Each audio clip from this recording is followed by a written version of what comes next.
ছেলের এক্সাম চলছে, তাই আর বেশি ঘোরাঘুরি হচ্ছে না, আর তোমাদের সাথেও বাইরের কোনো ভিডিও শেয়ার করা হচ্ছে না। আর বাইরে কিন্তু এখন প্রচণ্ড ঠান্ডা পড়েছে।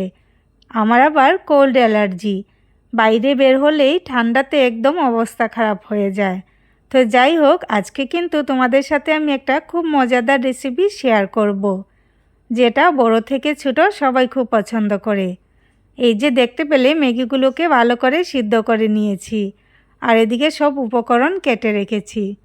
এখন সেদ্ধ করা ম্যাগিগুলোর মধ্যে একে একে বেসন, ব্রেড, তারপর পেঁয়াজ কুচি, হালকা লবণ, ডিম, ম্যাগি মশলা সব কিছু দিয়ে এগুলোকে ভালো করে মেখে নেব। সবগুলো উপকরণ যখন ভালো করে মাখা হয়ে যাবে, তারপর এগুলোকে বড়ার আকারে বানিয়ে তেলের মধ্যে ভেজে নিতে হবে, আর একটু লাল করে কিন্তু ভাজতে হবে, তাহলে খেতে মজার হয়।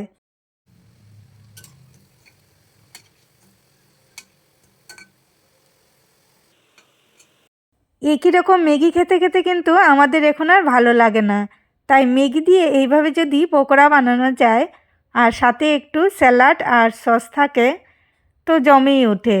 আমাদের তো খুব ভালো লাগে, আমি প্রায় সময়ই বানাই।